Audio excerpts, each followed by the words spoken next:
the hearing momentarily. Thank you for joining us today.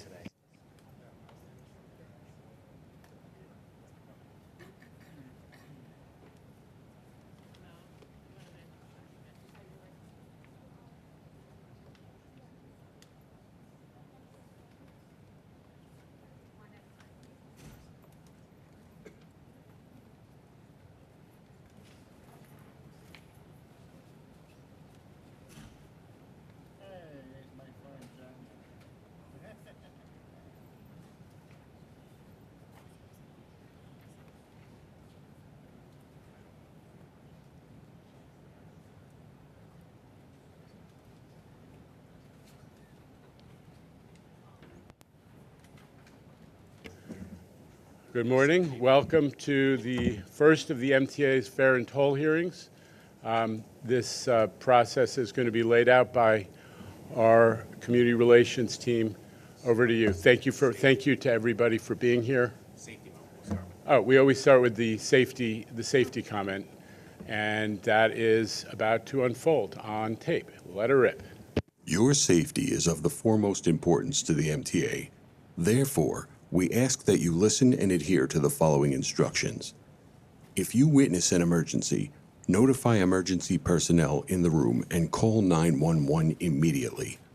Please follow any audible instructions provided through the public address system or visually on screens in the event of an emergency. If an alarm sounds, wait for a public address announcement and follow instructions. If told to go to another floor or to evacuate the building, leave all unessential items behind and use stairwell A just across the main hallway, or stairwell B down the hallway past the elevators. If you have a mobility disability or cannot self-evacuate, please proceed to stairwell D or E for assistance by MTA staff or emergency personnel. An automated external defibrillator, AED, for use by trained personnel is in the main hallway just past the elevators. If you need assistance during an evacuation, please tell an MTA staff member or emergency personnel. Thank you and have a safe day.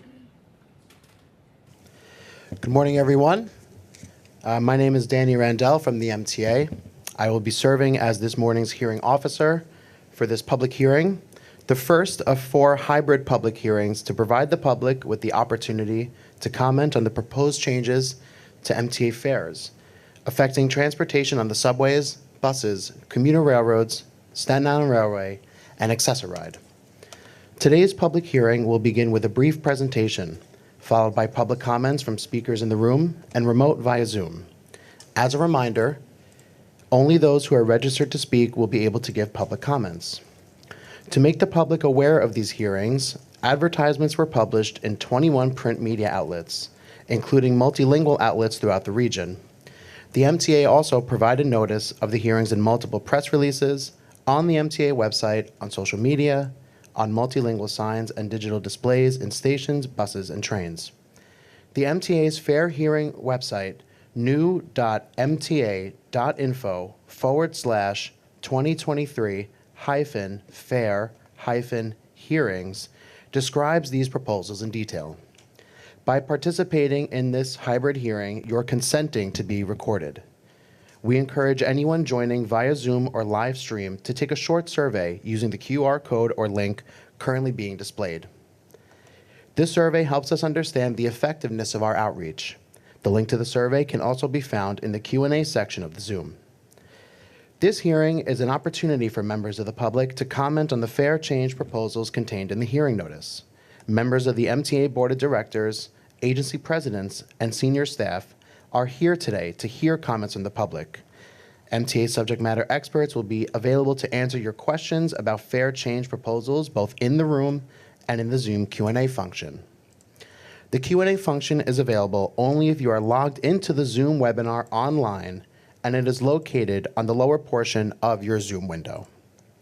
If you are attending via Zoom online, type your question into the Q&A function. Subject matter experts may answer your question if it is deemed to pertain to the subject of this hearing. If you are attending in person, you'll recognize our staff members by identifying name tags. Members of the public can also provide comments, ask questions, or make requests on the fair's hearings website, new.mta.info/2023-fair-hearings. You may also send a letter to MTA Government and Community Relations regarding MTA fair hearings to 2 Broadway, 17th floor, New York, New York, 10004, or by calling the public hearing hotline at 646-252-6777. Telephone agents will be available from 6 a.m. to 10 p.m. daily. I should emphasize that all public comments, including spoken comments today and at other hearings, all correspondence, emails, and phone calls will be transcribed and incorporated into the official record regarding the proposed fair changes and provided to all the board members so that they can review them prior to final consideration of the fair change proposals. And for the record, today's date is Thursday, June 22nd, 2023, and the time is 10:13 a.m. Now, let me briefly describe the procedure for today's hearing. I will call the names of people who have registered to speak in the order in which they are registered. And we opened registration for today's hearing on Friday, June 2nd, 2023, and registration closed at 6 p.m. this evening. All participants will be muted upon joining the Zoom webinar. When your name is called, please enable your camera and microphone by clicking on the microphone and camera icons on the bottom of your Zoom screen. Please note there will be a brief transition to allow you to access your video and microphone. We will give you 10 seconds to turn on your camera and microphone before moving on to the next speaker. In the event your name is called and you are not present, we will read your name again at the end of the hearing in the order it was initially called. When you begin your comments, please provide us your name and any affiliation you wish to announce so that we have it for the record. Speakers must keep their remarks to 2 minutes or less out of respect for all other speakers. The clock on the screen will indicate how much time you have remaining, and visual and auditory cues will remind you that you have 30 seconds left to conclude your remarks. If you run out of time, remember you can always submit complete written testimony to supplement your oral testimony. American Sign Language and cart captioning are available at this hearing. The public notice for this hearing indicated that language translation services are available, but no request for those services was received by the deadline specified in the notice.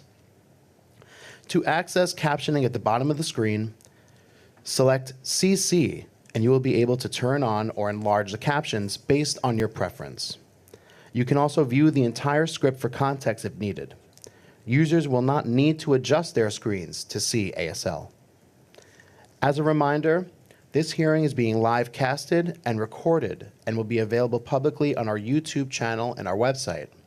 Again, by participating in this hybrid hearing, you are consenting to be recorded. Thank you for listening. And now let me introduce the MTA Board of Directors and senior executive staff who are with us today. We are joined by MTA board members Albert, Board Member Fleischer, Board Member Glucksman, Board Member Mahaltsis, Board Member Tessitore, Board Member Solomon, and Board Member Valdeva. Board Member Tessitore will be joining us remotely. From MTA leadership, we have Jano Lieber, Richard Davey, Shanifa Riera, Kevin Willens, and Camila Arroyo. I will now turn it over to John McCarthy, MTA's Chief of External Relations, and Jay Patel, MTA Deputy CFO, for a brief presentation. I think we overlooked Mr. Willens, did we not? Got him? Got him. Sorry. Got him. All right. It's worth mentioning twice. Kevin Willens is here. Thanks, Danny. We're just going to do a brief presentation, myself and Jay Patel. This is a quick backgrounder on how we got here. First, we're going to go into some of the where our revenue comes from, where our revenue goes, and the important role that fares play in our operating budget. And then we're going to go into the proposals, and we will highlight some of the promotions and pilots that this fare change covers. The next slide, just a little bit of background as to how we got here. This past December, this board adopted a budget that assumed a 5.5% 5% increase in fare revenue, that based on the understanding that that would be necessary to balance the budget and avert a fiscal cliff along with other revenue, new revenue sources. Earlier this year, Governor Hochul put forward a budget proposal for the state that had a balanced approach to deal with our fiscal cliff. It included new revenue, it included operating efficiencies at the MTA, it included new city contributions, and it also included a fare and toll change. But as part of that budget agreement, the governor and the state legislature did include an additional $65 million that averted the higher than predicted fare increase. That would be the 5.5% fare increase that was included in the adopted budget for the MTA in December. So we would return to the 4% increase. This allows us to return to the biennial increases that started back in 2010 after then Lieutenant Governor and former MTA Chair Ravitch put forward a report that outlined the importance of having regular, predictable, low fare increases to keep the system stable. I'm going to turn it over to Jay Patel, who will go through quickly the where our revenue comes from and where our expenses are. Jay. Thanks, John. So a quick overview of the sources of the MTA revenue and how it's spent. Fare box revenue represents 27% of our total revenue. That's down almost from 40%, which was pre-pandemic. This fare revenue is critical, but it only covers a portion of our operating cost.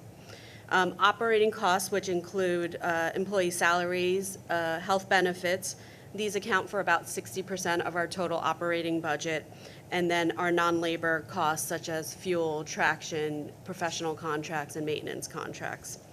And then there's a portion of our operating budget that covers transportation revenue bonds, which support the system's much-needed capital investments and improvement.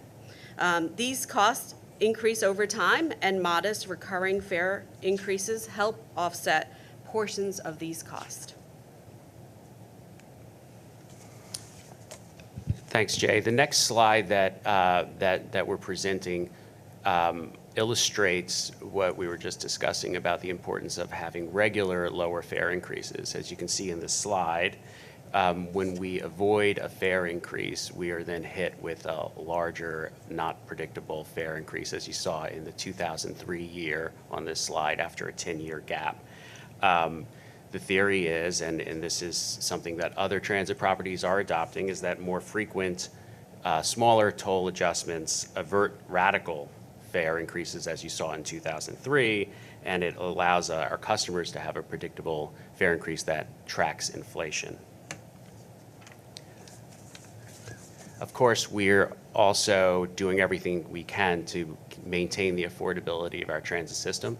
Transit is, by its very nature, affordable. It makes New York City and the region more affordable. It allows for people to avoid car ownership or multiple car ownership, and we want to keep it that way.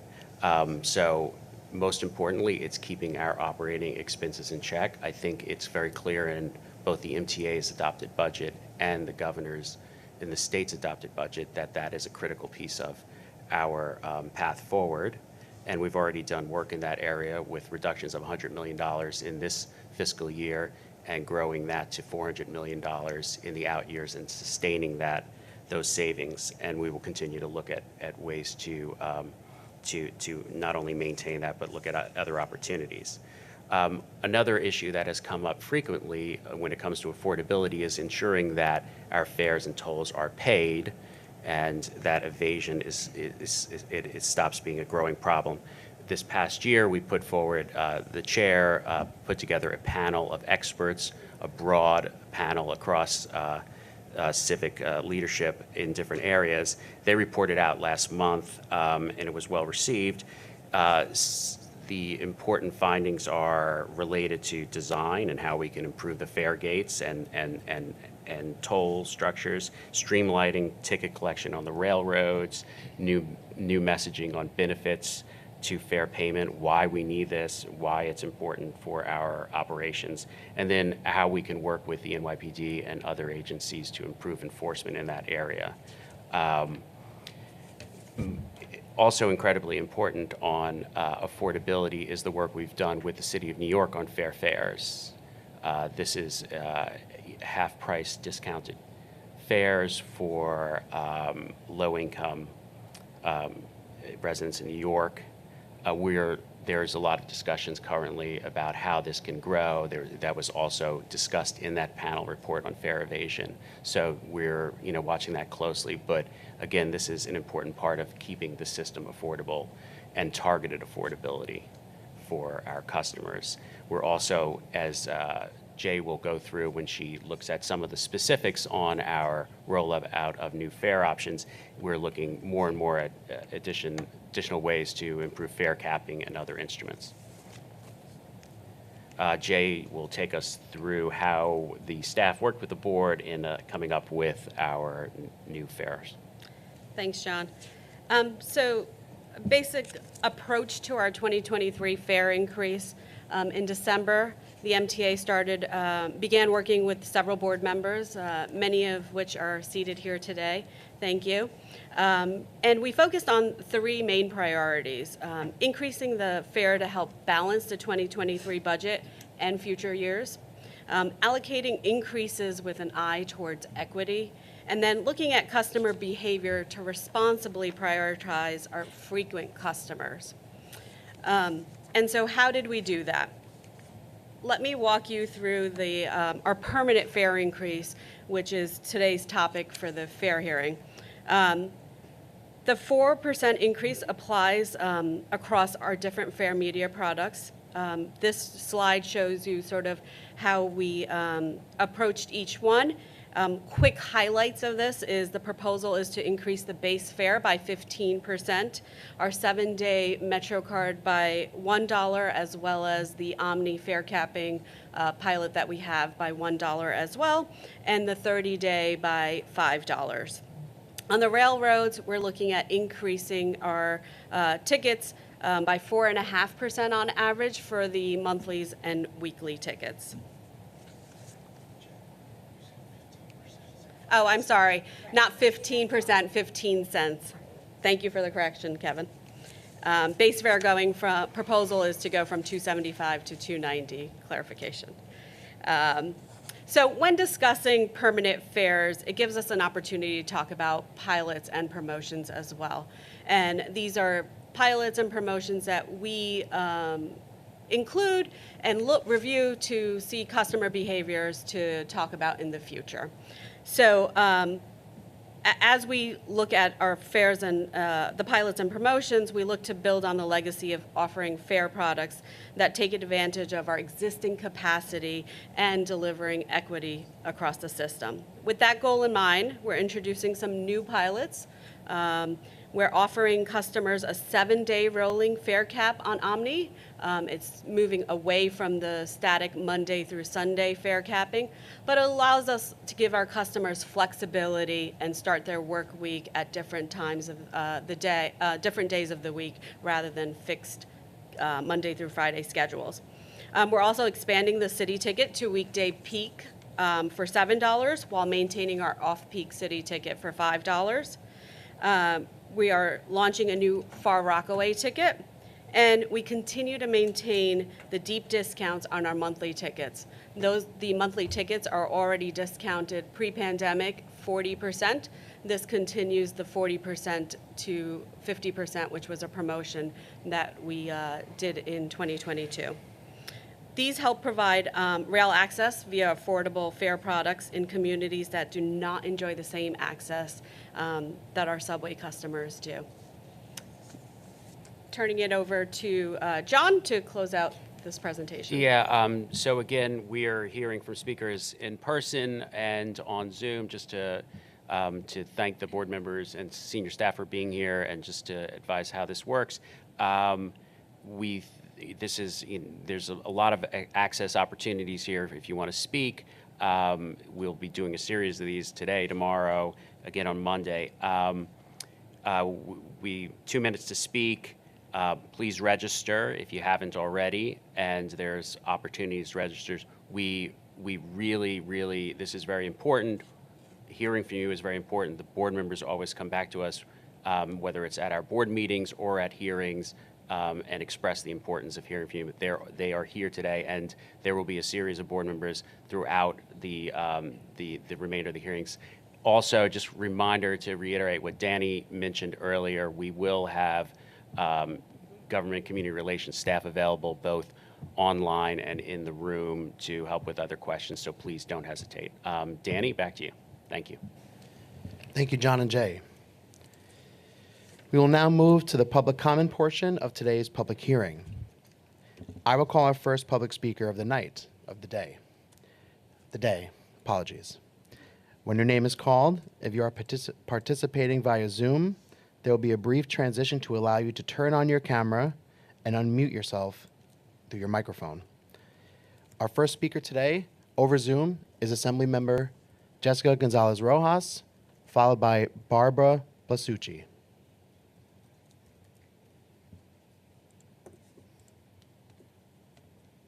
Good morning.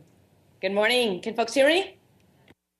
All right. I'm New York State Assembly Member Jessica Gonzalez Rojas, and I represent parts of Jackson Heights, Corona, East Elmhurst, Astoria, and Woodside in the 34th Assembly District in Queens. The working families in my district, which are chronically underserved by the MTA, particularly in the north part of my district, rely on public transportation to get by in their daily lives.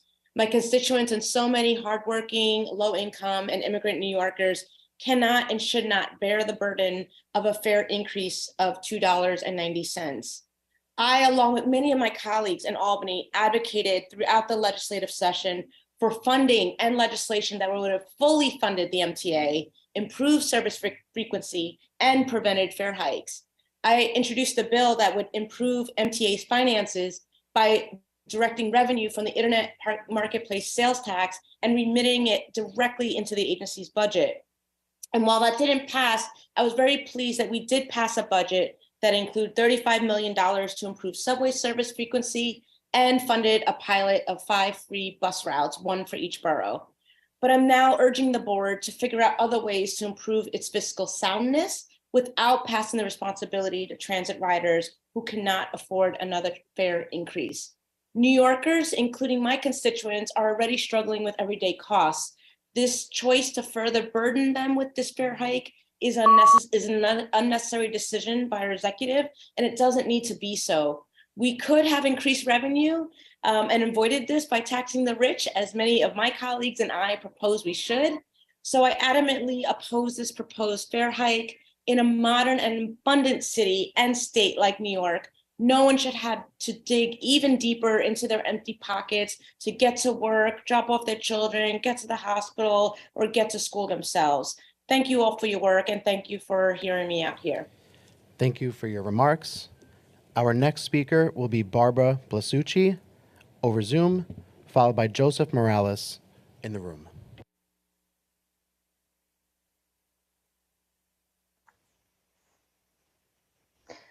My name is Barbara Blessucci. I'm a native New Yorker who has utilized the MTA for over 40 years, from traveling via train and express bus to college and to work, and via local bus from neighborhood to neighborhood. It is fair to state that the improvements to these services within the past 20 years have been marginal at best. To summarize, train delays consist of signal problems almost every evening rush on the Pelham Bay No. 6 Express and Local. The Pelham Bay 6 is overcrowded during every rush hour at the 51st Street Station platform. It is so overcrowded that I am forced to take the BXM8 Pelham Bay Express to avoid any issues on the platforms. The BMX8 is rarely on time at 51st and Madison. It is always the last express bus to arrive at the stop. The 5 p.m. commute to Jarvis and Bruckner is usually 2 hours at a minimum. I have gotten supervisor approval to leave work at 3:30, and I still arrive in the Bronx at 5:30 p.m. every night. The local BX8 is packed in the mornings from 8 o'clock to 9 o'clock a.m. and from 12 noon onwards. Passengers are forced to stand in doorways. Anywhere they can squeeze onto the bus, they can. Buses are dirty. Drivers speed past stops. The Bronx bus network redesign has eliminated crucial stops for seniors and students, yet the on-time performance of this bus is exactly the same. It still takes the same amount of time to travel from right over here on Zulette and Crosby to Williamsbridge and Neal. There is no improvement in commute time as a result of the bus network redesign. Stations are crumbling. Pelham Bay Station has been renovated more times than I can count, and yet it's still falling apart. What is another fare increase? What is it doing for us? Everything, buses and trains are dirty and overcrowded. We are being forced to take on this responsibility for fare increase. It is not fair to New Yorkers. Thank you for listening. Thank you for your remarks. Our next speaker will be Joseph Morales, followed by Michael Howard.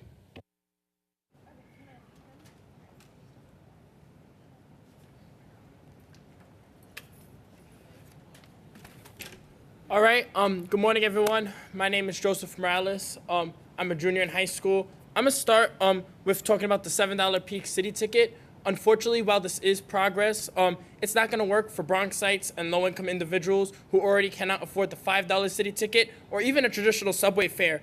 Therefore, I believe that for all low-income individuals and Bronxites, city tickets, both off-peak and on-peak, should be reduced to $275, as well as all combo tickets to really promote this way of transport. I also would like to propose the introduction of a student city ticket to allow students within New York City to basically have as close to the benefits of a student MetroCard as possible with the railroads. This would help a lot of students. One of my best friends, he's the head of construction of the Bronx High School of Science's robotics team. He gets on at the Queens Village station and then takes the 4 train from Grand Central Madison to his school. A lot more students would do things like that for specialized high schools and certain private schools if they had the option. I also used the Metro North from my school near Marble Hill to get to my internship. I also, when we mentioned in the presentation, more enforcement of fares on the railroads, I'd like to mention, whenever I take the train, I use an e-ticket all the time.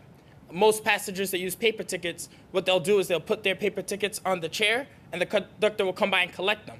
Most of the time, I have to remind the conductor to check my e-ticket because they don't ask. So it's really important that we not only identify how to more efficiently enforce fares, we identify small shades of gray like that where we could do better to really make sure that people pay the fare as designated. Thank you for your time this morning. Thank you for your remarks. Our next speaker will be Michael Howard, followed by Andy Pollock over Zoom.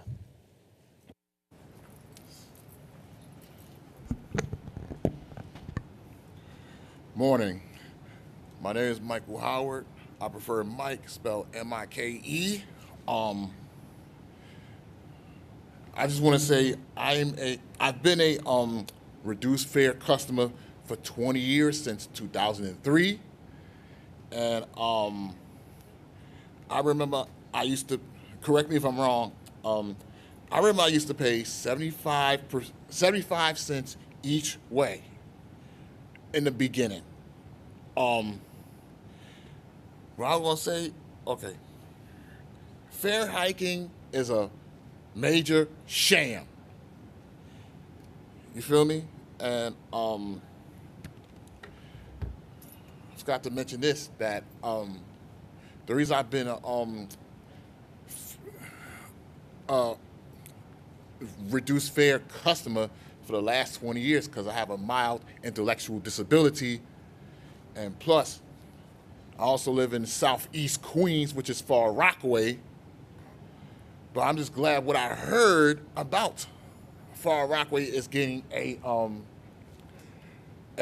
freedom ticket on the Long Island Railroad, because I'm like I live like about 15 minutes away by bus.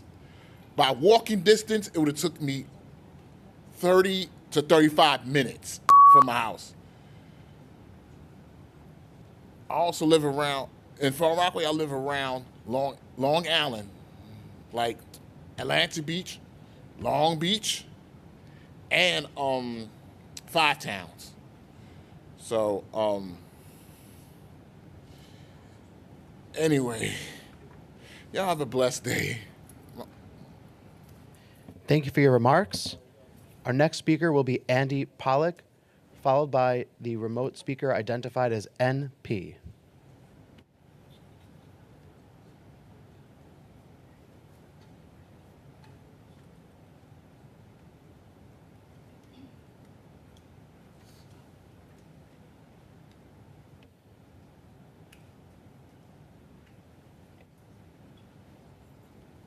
Good morning. My name is Andy Pollock, and I am from Passengers United.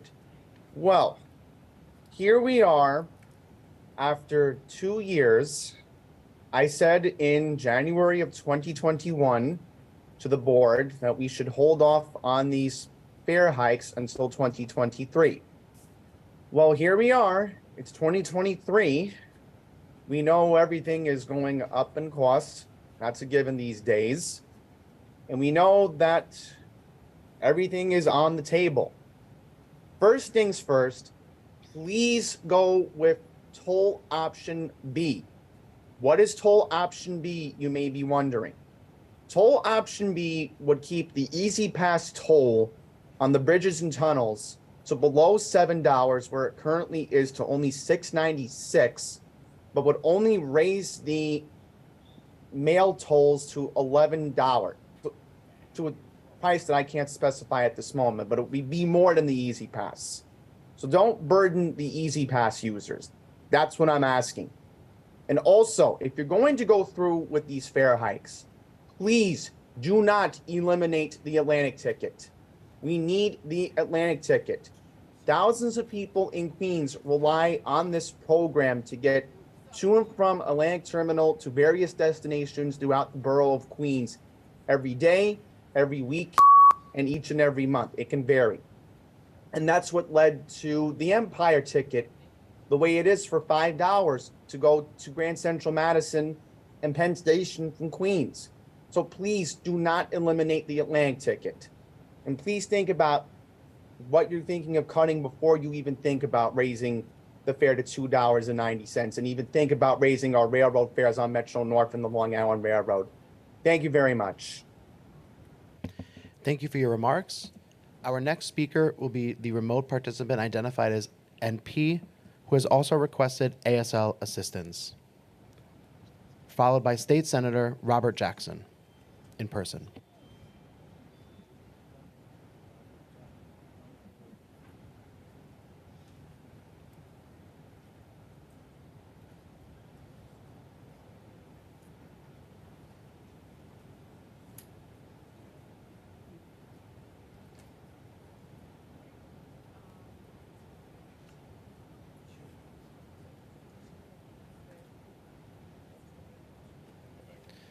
We will return to NP later on in this hearing.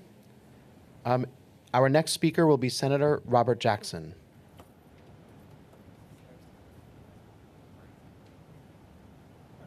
Good morning, everyone.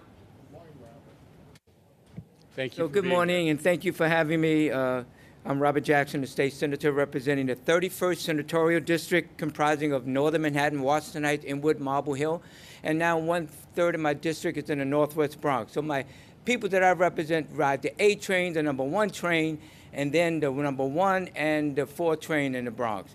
And so I'm writing to express my strong opposition on their behalf, to majority of them, to the proposed change in MTA fares and tolls in 2023, specifically the 4% increase in fare revenues and the 5.5% increase in toll revenue. The state legislature specifically added $65 million in the budget to partially offset the increases, and as such, a fare hike at the expense of the people that I represent, majority of them don't earn a whole lot of money, should be off the table. While fares and toll revenues is vital for the MTA operations, and I understand that, implementing these proposed changes would have a significant negative impact on the commuters that I represent. The increase of 15 cents from $2.75 to $2.90 to the base fare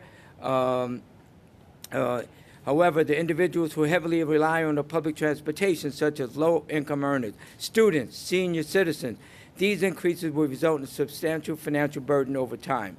These individuals often lack alternative transportation options and would face additional hardships and strain on their budget.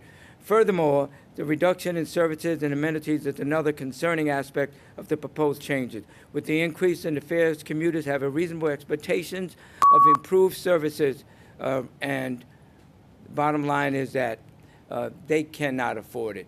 I say to you that the whole system, when they moved the token booth at 181st Street and Fort Washington Avenue, it was terrible there. People are unsafe. Moving the people off the station cleaners is really putting the safety and security of the people that I represent at jeopardy. I ask you to reconsider your decisions as far as the fare increases. Thank you. I'm trying to stay within the 2 minutes like everybody else. Thank you for Senator. Thank you for your remarks. Our next speaker will be Rosalind Clay Carter, followed by Pedro Valdez Rivera. Good morning. I am a rider of the New Haven train line, and when I get to the city, I ride buses and subway. And I'm also speaking this morning on behalf of the Metro North Railroad Commuter Council, of which I am a member. It is important to recognize that if it weren't for the governor and the state legislature, we would be having a very different conversation this morning. Because of their bold yet overdue action, the MTA is looking at a more certain economic future for the coming years. We thank our elected officials for recognizing the needs of the people by financially supporting transit as the essential service that it is. Who likes a fare hike? Yet we recognize that supporting the system with smaller planned increases is critical to keeping it in good financial health and running safer, reliable service for the citizens. Even with a fare increase, transit will continue to be more affordable and typically more time efficient than driving, and also cheaper than several other cities that I've visited. Transit is the key to a more sustainable region and healthier environment. Improvements funded with congestion pricing money will make for a smoother ride, and adding more creative and flexible fare offerings will further encourage drivers to get out of cars and use transit. The Metro North Commuter Railroad Council will continue to advocate for more, including ensuring the senior and disabled fares apply at all times of the day. We strongly support capping the cost of monthly ticket fares for commuters living in the farthest city areas from New York City at $500. We support the 4.5% increase on weekly and monthly tickets that would still be a lower cost than Please conclude pre-pandemic your remarks. because of 10%. Thank you so much. Thank you. Thank you for your remarks. Our next speaker will be Pedro Valdez Rivera, followed by Courtney Harris over Zoom. My name is Pedro Valdez Rivera. I have been a Rise Alliance member since June 2013. Me and my family have been living in a Bed-Stuy Nitro development since January 2016. In the past, me and my family were financially struggling to pay monthly bills because of the pandemic. Also, in the present, it is really hard for me and my family to buy weekly necessities because of the rising cost of inflation. Furthermore, in the future, there's far less money left over for me and my family to purchase the full fare per trip because of a possible recession daily. In addition, I oppose the proposed fare hikes for buses and subways that could take effect before Labor Day because that could put a strain on me and my family's budget. That's why fares are central. However, because me and my family's annual household income is not 100% above the federal poverty line, we are not eligible. Also, that is why me, my family, and millions of New Yorkers are demanding Mayor Adams and his administration to expand fares from 100% above the federal poverty line to 200% above the poverty line in the New York City's budget, which could benefit almost 2 million New Yorkers. Furthermore, I deeply advise the MTA and the Blue Ribbon Panel to advise Mayor Adams by expanding fares to the NYC budget. In addition, I strongly encourage them to both advertise and educate millions of New Yorkers all over their subway and bus systems about the benefits of fair fares. Therefore, they are using it to enter the subways and buses at half the cost of a full fare, while not evading the fare and adding additional subway and bus ridership numbers toward the MTA operating costs. Thank you so much. Thank you for your remarks. Our next speaker will be Courtney Harris over Zoom, followed by Thomas Loy over Zoom.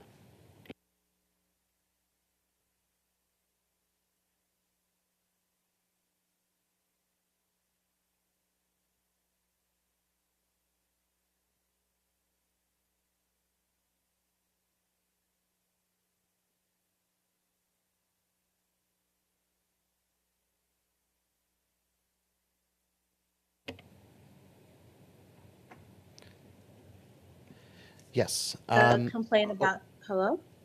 Hi. Sorry, Courtney. Hi, yes. Can you hear me? Okay, I'm just gonna begin speaking. I'm here to speak about Easy Pass, which has proven to be a scam that has hurt many New Yorkers. I'm a native New Yorker, born and raised for the last 32 years of my life. In 2022, I was coming from New Jersey back into New York City, where I was pulled over, my license plates removed, and thrown in the back of the police car. I was told it was because my registration had been canceled as well as my license, because Easy Pass reported me as evading tolls, which is impossible because I had not used Easy Pass in years, and I've been paying toll by mail from the tolls taking pictures of my license plate and sending me letters in the mail. I reached out to Easy Pass and they told me that I was charged fees for not using Easy Pass. Not for not paying my tolls, which I was paying, but for not using Easy Pass. And I had over $3,000 of fees for not using Easy Pass. I asked for a better explanation and they said because I did not have any money on my Easy Pass reported to the MTA that I was evading tolls, which was false, and that I had to pay them fees for, again, not using Easy Pass and not having money on Easy Pass.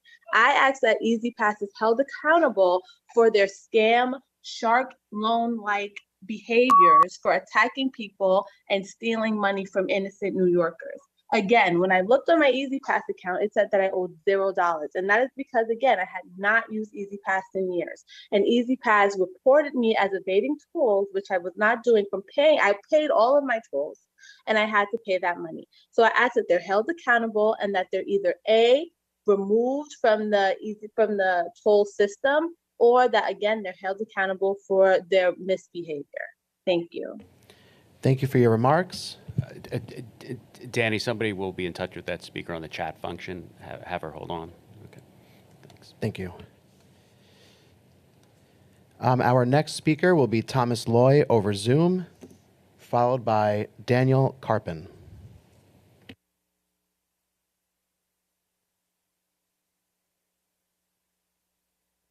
That was Thomas Loy. Please make sure that once your screen updates, your camera and microphone are enabled, and then begin your remarks.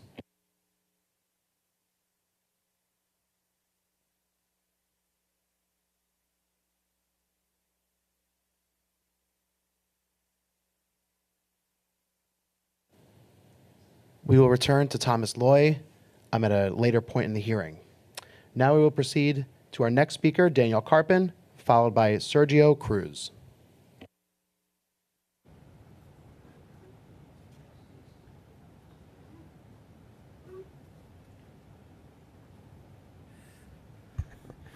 My name is Daniel Carpin, K-A-R-P-E-N. I reside at 3 Harbor Hill Drive, Huntington, New York. I'm a licensed professional engineer, and I understand there is no Long Island Railroad president right now, so I've decided to apply for the position of Long Island Railroad president. I've ridden the trains for over 50 years, and I can recall in the early 70s, 2x2 seating on coaches from 1916 that had windows that actually opened. So here's what I would do. 1, print real paper timetables. People ask for them. 2, treat passengers as passengers, not customers. 3, put waiting seating near the bottom of the escalators at Grand Central Madison. 4, lengthen the platforms at Kew Gardens, Forest Hills, and Cold Spring Harbor. 5, determine if additional rolling stock is needed for the Montauk trains. 6, allow bicycles on rush hour Long Island Railroad trains. 7, put full spectrum lighting on all Long Island Railroad trains so passengers do not fall asleep and miss their station stop. That's happened to me. 8, put solar photovoltaic panels on the roofs of Long Island Railroad stations. 9, put electromagnetic shielding around the fluorescent ballasts on Long Island Railroad trains. 10, adjust schedules and length of trains to meet demand. 11, have periodic meetings with passengers. 12, this is something creative.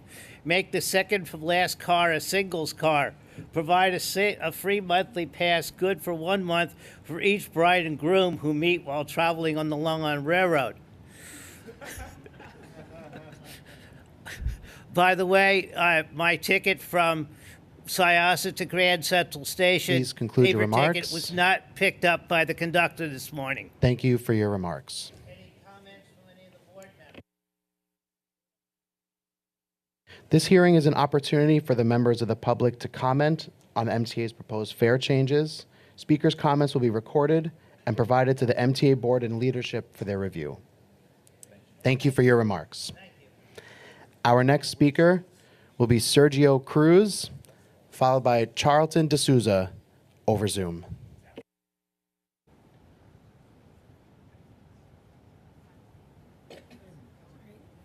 Hello, my name is Sergio Cruz, and I'm Bronx, born and raised, and I go to CCNY in Harlem. So you can imagine I'm gonna need a Metro card to be able to get to school.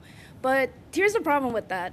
It's so expensive just to afford a Metro card. Even though I'm in the fares, it's still like about $60, and it's gonna go even higher.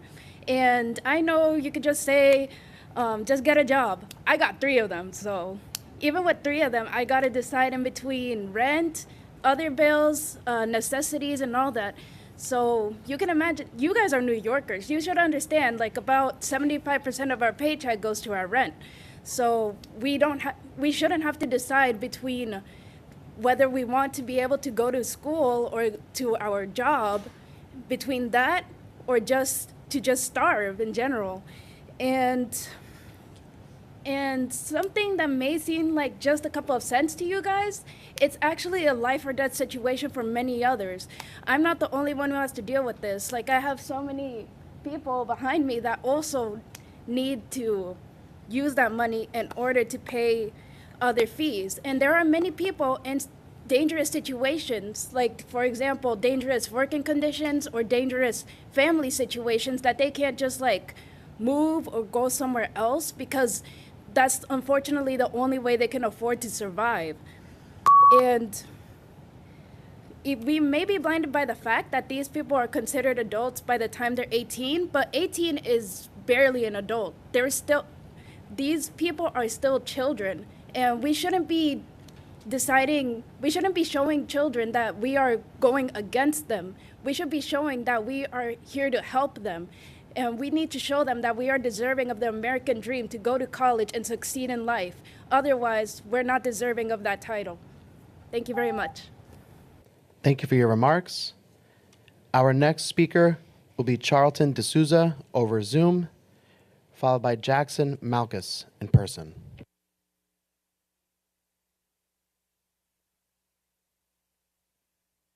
Good afternoon. Can everyone hear me? My name is Charlton DeSouza. Yep, we can hear and I you. am my name is Charlton DeSouza. I'm the president of Passengers United.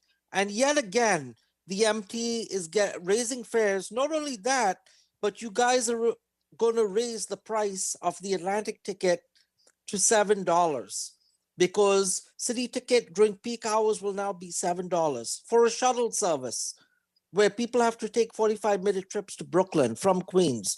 This is outrageous. This is ridiculous. And then with all the subway crime going on, with all the delays and the network communication issues, you guys want to raise the fares at a time when the rents have just been raised, bills are going up, people have to pay student loans now, because of the decision by the federal government. This is going to be devastating to so many poor and struggling New Yorkers who are attending college, they're graduating high school. They don't have the money to pay right now for this. But to get rid of the $60 Atlantic Weekly, no, y'all should be creating a Freedom Ticket, City Ticket weekly pass that people can use at Atlantic Terminal, but also Grand Central and New York Penn Station. That is the way you do it. That is fair equity. And it should really be $50, guys. Come on, $60, make it $50. And, the off-peak city ticket should be $3.75. The peak city ticket should be $5. And the base fare for New York City subways and buses should be $2.75. Because trust me, if people are struggling to pay $2.75 now, right? How do you think they're going to pay $2.90? Do you really think people are going to have the change to be able to do that? And what y'all are not telling people is the MetroCard surcharge is $1. So it's actually $35 Please for conclude your 7-day remarks. unlimited. Thank you. Thank you. Our next speaker is Jackson Malkus, followed by Malikah Wahid.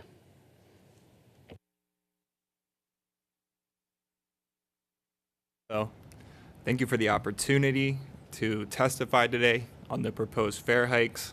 My name is Jackson Malkus, and I work at City College in Harlem. So I've worked with hundreds of students at City College and across the CUNY system, and almost all of these students are using the MTA every day to get to and from campus. And I've heard from pretty much the majority of these students how much of a challenge it is for them to be able to afford the MTA, to use transportation to get to school, right? Because of inflation, students are already dealing with crazy costs for food, rent, other living expenses on top of what they're paying for their education.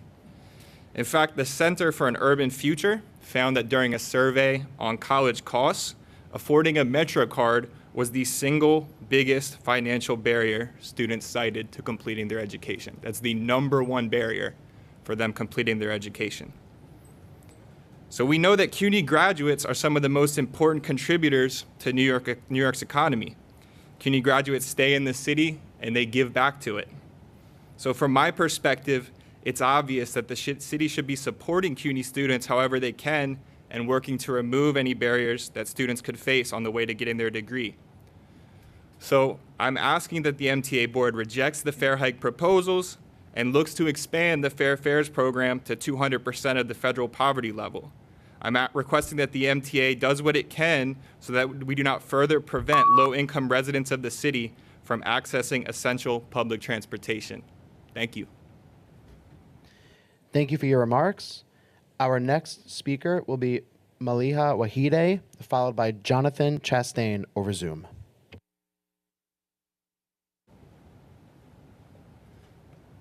Hello everyone, my name is Malikah Wahid and I'm a student at City College Harlem.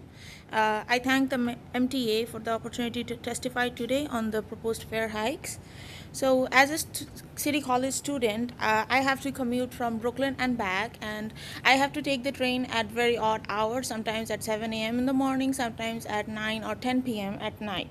So when you're trying to catch a train at that time, you're either too drowsy or too tired from the day to actually function properly, and refilling the MetroCard at that time is a very draining experience. I hope a lot of people can relate to that.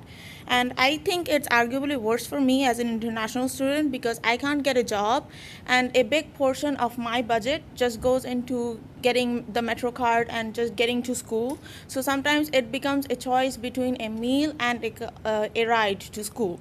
And it is a very difficult experience. And sometimes I don't have the money. I don't have the cash to get to school. So I am either late for class or I have to miss a class entirely. And that puts a lot of strain on my education. And on one notable occasion, I was stuck in the train system at 10 p.m. at night because though I barely managed to scrounge up the money for one ride, I couldn't pay for the card because the machine would not accept cash. It would only take card. So It was very difficult, and I was almost on the verge of tears. I got lucky in that situation because someone else helped me out, but it's always in the back of my mind that there are many unlucky people, students my age or younger, who get stuck without a ride at home at unfortunate times. So it's already a struggle to afford a Metro card on a daily basis and not to be late to class just because of the different issues MTA faces regularly. So I believe students don't need another barrier to getting their education. We don't need another fare hike. We need affordable transportation. That's all. Thank you. Thank you for your remarks.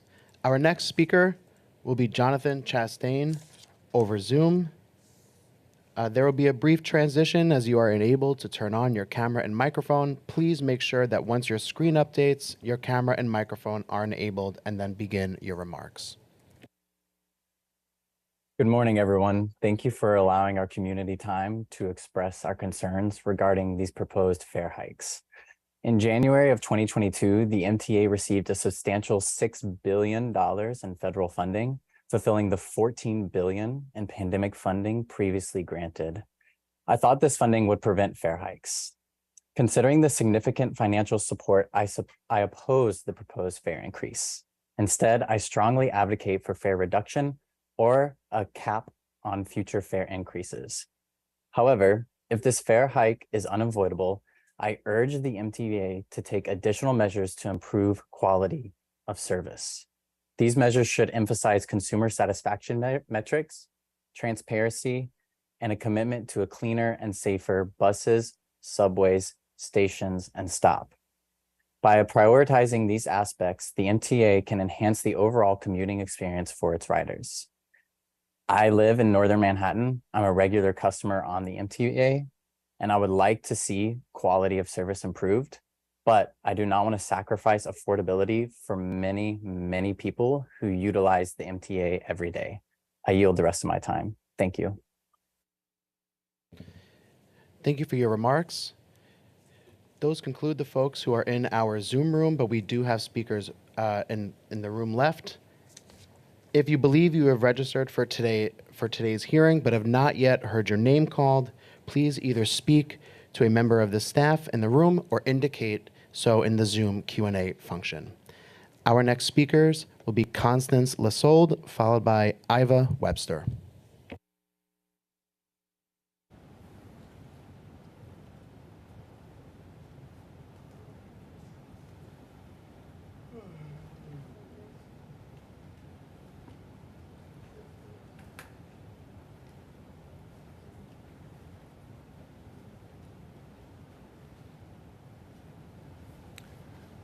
Good morning.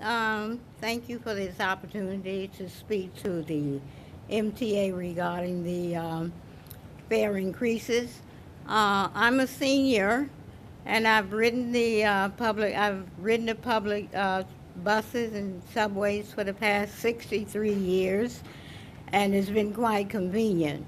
However, with the current request for the increase, I think is out of proportion at this time since there's such an economic hardship for most of the citizens.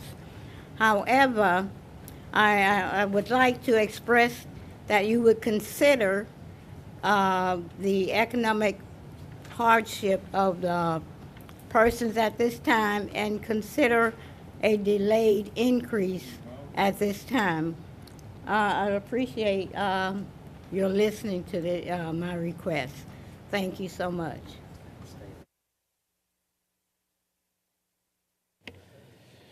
Thank you for your remarks. Our next speaker will be Iva Webster, followed by Clea Hazizaj. So Iva went first because we're together. We're really speaking together. You called my name before you called. Please identify yourself just one more time. I am Constance Lesold from Brooklyn, and this is Iva Webster from Brooklyn. Iva is from Crown Heights. I'm from Park Slope. We have the help here from the city council person from Harlem, or former, or state senator. At any rate, we are waiting for 2 more registered people from Bed-Stuy and the Bronx. because we are the Brooklyn folks that want to be in Brooklyn. I just returned from the Buffalo to Brooklyn. One of the speakers who is coming down that's from the Bronx wants to be in Brooklyn. And we all worked hard to keep the Franklin Avenue shuttle running when you guys tried to close it in 1977. And we're still working on transit issues. And right now, we don't want to see any increases in the fare. In fact, we want the Union Street bus put back, and we want the bus across the Brooklyn Bridge put back. It cost me $40 to get here on a taxi. I have a walker. If you had the Brooklyn Bridge bus, I could come here and for a few dollars, and I could go to City Hall. So please do not be cutting the services, and restore those services that connect Park Slope and Crown Heights and the cultural centers of Brooklyn. And I would tell you, I've got this shirt on because my ancestors were immigrants. They may have come here a long time ago as Huguenots and pilgrims, but they were immigrants. And right now at the Bedford Avenue Armory, I will cry while I'm talking to you because people who can hardly speak English that look like they're 16 are on one side of the Armory and African Americans on the other Please side of the Armory. Please conclude your remarks. And they can't afford to ride. Thank you for your remarks.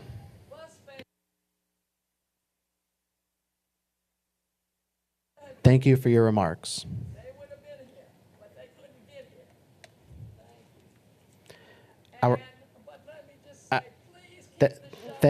Thank you for your remarks. Our next speaker will be Clea Hazizaj, followed by Gina Russell.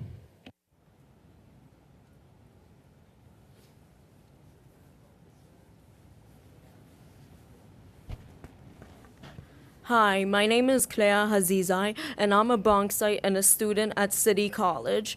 For you all, the fare hikes may seem as if it's just 15 cents, but for the rest of us, it's much more than 15 cents. Right now, as a CUNY student, I already struggle to pay the fares with the majority of my paycheck already going towards fares every month. I have friends right now who are struggling to pay their college tuition, and other friends who have actually had to briefly stop school for a while because they couldn't pay the fares. So for us, that 15 cents can determine our future. It can determine whether or not we will continue college and where we will be 10 years down the line from now. That is not right, and that is unacceptable.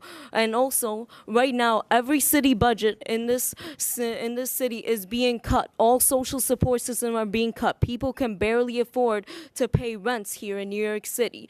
Yet now we are asking them to pay more money to get on the MTA every day to do essential things like going to work or going to school, or for some people even buying groceries, because there are a lot of places in this city that are food deserts. The MTA is wanting to increase ridership. Well, how is that supposed to happen if people can't even afford to pay the fare? That is not right, and that is unacceptable, and I am here to urge the MTA to, instead of increasing the fares, to actually increase the Fair Fares program to 200% of the federal poverty line, so people can actually be able to ride the MTA without having to resort to things like hopping the turnstiles and literally having cops waiting at the staircase for anyone who hops the turnstiles, while I've seen them catch 16-year-old kids who probably didn't have any cash left in their money, whose phones were probably dead and had no other way to get home. Please conclude your remarks. Thank you for your remarks. Our next speaker will be Patrick Johnson over Zoom. There will be a brief transition, Patrick, as you are enabled to turn on your camera and microphone. Please make sure that once your screen updates, your camera and microphone are enabled, and then begin your remarks. Hey, good morning. Can you hear me? Can you hear me? Yes. Great. So, the speaker just said about CUNY students. Don't they get free Metro cards and students get free Metro cards? I don't know how anybody came up with this 15 cents number. That means it's only 30 cents more for a round trip just taking the regular bus or the subway. Why not just make it $3? Like, you got to be kidding me. People who are going to pay the $2.75 are going to pay the $3. This is crazy. 15 cents. And you're going to do congestion pricing where you're going to be charging $23 a day to drivers. I live on Staten Island. The express bus is like, what, $7? So that means it's $14 for a round trip on the express bus. If I drive, it's only $3 and change round trip each way in the Verrazano Bridge. So that's like $6 and change for me to drive my car into Manhattan. Okay? Yo, this whole thing makes no sense. No sense. 15 cents. Make it $3. The people who are going to pay are going to pay. The people who are not going to pay, put them in jail. Okay? You had the guy the other day. He jumped in the subway styles. He slashed 3 women in the subway. This is crazy. Like, what? I don't know what you people are thinking when you have these meetings. Like, this is what the number you came up with, 15 cents, 3 nickels? You came up with 3 nickels? The whole thing is an embarrassment. The MTA, the governor's office, the mayor's office. I mean, this whole thing is crazy. 15 cents. I can go walk around picking up nickels. Make the subway fare $3. Make the regular bus $3. 15 cents. Make it easy for the students to get the free Metro cards. The girl just from the Bronx. Make it easy for her. Make it easy for the students and the college kids. Please conclude your remarks. Thank you. Our next speaker will be Gina Russell, followed by Sumaya Tasneem.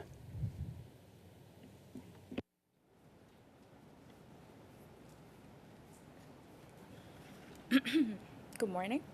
My name is Gina Russell, and I am from East Flatbush, Brooklyn. I have just completed my first year at City College, and I've been navigating the subway system on my own for 9 years now. In the last year, my eyes have been opened to the weight of cost of transportation in the city, and with the fare increase and my ineligibility for fair fares as it stands, public transportation becomes a luxury. It will strain my family and many others as it becomes burdensome having to sacrifice necessities for other necessities. For example, getting an opportunity to make money and play my part in the economy is now threatened by whether or not I have the money to get there. I very well may have to pick up 15 cents off of the ground. Without the expansion of fair fares, the dystopian idea of choosing between having a meal with all food groups and getting to work and school for the next week becomes a reality, and you can prevent this. I encourage you to support the expansion of fair fares by 200% over the poverty line, as anything less will only result in more isolation for opportunities for low and medium income students and citizens. I am studying language and community change at City College, and I hope to frequent rooms like this, and I would like to be able to afford to get there. So thank you very much. Thank you for your remarks. Our next speaker will be Sumaya Tasneem, followed by Sulia Ayong.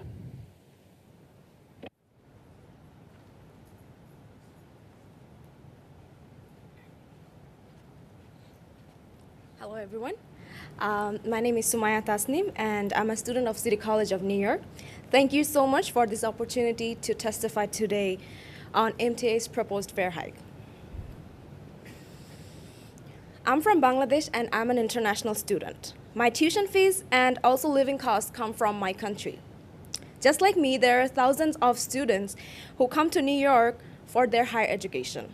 We come from different backgrounds for better opportunities in New York. New York is most diverse city in the world because of us. Us immigrants make it diverse by sharing our own culture to your country, to your city. We bring money from our home country and contribute to your economy. We pay full tuition fees, and in return, we get CUNY budget cuts and the fare hike. It's literally no-brainer that New York is already so expensive to live in. And this fare hike is only going to add up to the struggles of the students. It's not gonna lessen our concern or struggle in any way. This is not only about 15 cents, it's about a student's future.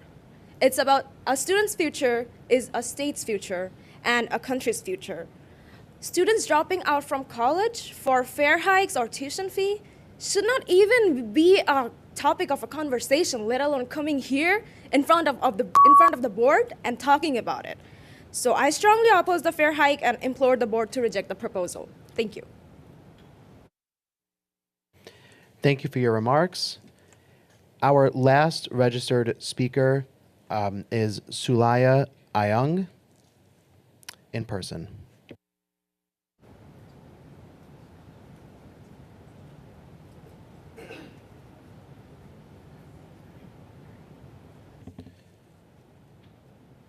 Quick reminder that after this, we will take a brief 5-minute pause to allow folks who believe they registered for today and who have not yet had their name called to speak to a member of the staff in the room or indicate so in the Zoom Q&A function.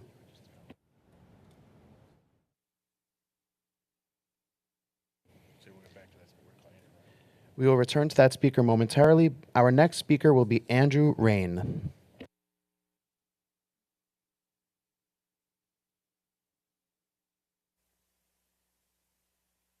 Please allow me to summarize a comment that was submitted that's a little less brief than I will make this. We support the proposed fare and toll increase since it's essential for the MTA's fiscal health and appropriate for riders and drivers to pay a reasonable portion of the cost of services. Importantly, this increase is a critical component to the state's rescue plan, so not adopting it would start to unwind a plan that is essential for the MTA's future. But know that that plan, while generous, will not solve the MTA's long-run budget problems. We look at, assuming that the TWU pattern goes system-wide, we project operating expenses will grow 3.3% a year. The smart fiscal policy of biennial increases should continue. However, the math is perfectly clear. Increasing fare and toll revenue roughly 2% a year, when expenses are increasing 3.3% a year, will only serve to widen the MTA's budget gap. So we recommend, after adopting this, that the MTA re-examine the 4% biennial yield policy and consider whether a higher rate might be necessary for the MTA's long-run fiscal stability. For our neighbors experiencing economic hardship, CBC enthusiastically supports fair fares. A well-marketed and highly taken-up program is critical to the MTA and New York's affordability ecosystem. But New York's future will not be prosperous if the only solutions to the MTA's challenges are to raise revenues. New Yorkers should not pay 1 penny more than is required to provide high-quality, efficient services. While there are parts of this plan to increase efficiency being undertaken by the MTA management, we believe that labor and management should continue to increase productivity by expanding one-person train operation, increasing worker availability, modifying shift parameters and job duties, among other actions. This is not about making employees work harder. It's about labor and management joining forces to work smarter. The state has asked drivers, riders, taxpayers, businesses all to pay more. By doing more on productivity with management and labor, all stakeholders will participate in helping ensure the MTA is strong and supports New Yorkers' economy and quality of life. Thank you very much for your work in allowing me to talk today. Thank you for your remarks. Our next speaker will be Sulaya Ayung, followed by a 5-minute break or pause to allow folks who believe they are registered but have not had their name called to speak to MTA staff in the room.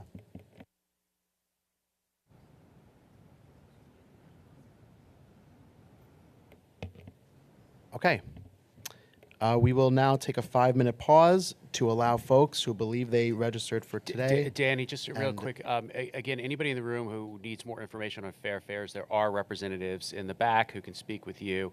Also, we heard from some CUNY students. There's representatives here from GCR, Government Community Relations, who can speak to them. There is a relationship between CUNY and the MTA where they do purchase cards in bulk for their students. So please feel free to reach out to our representatives in the room. Thank you. Thank you, John. We will now take a 5-minute break. The time is 11:21.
Our seats, folks, so we can resume shortly.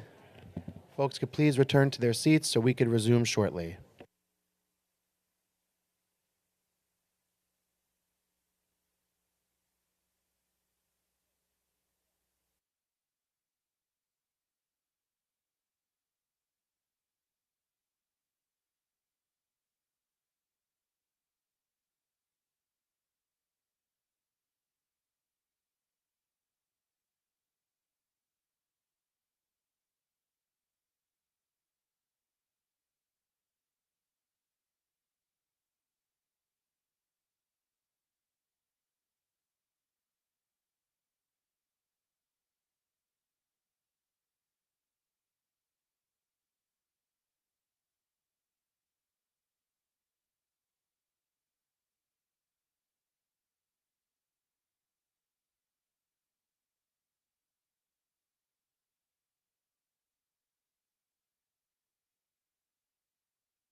We resume? Thanks.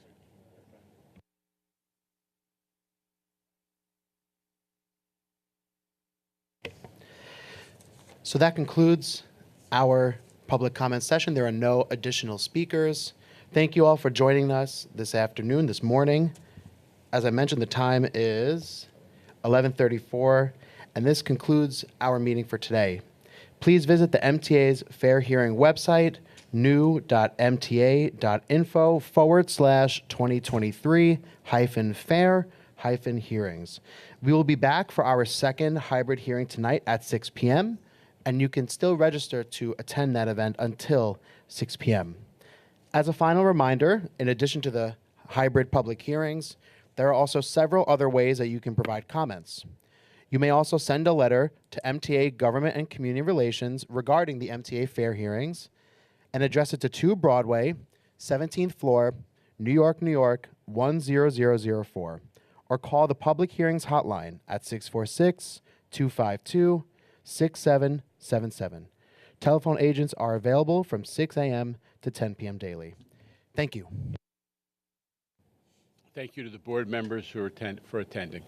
And thank you to the speakers who participated. We'll look forward to hearing from other New Yorkers as well in the several hearings yet to come. Thank you.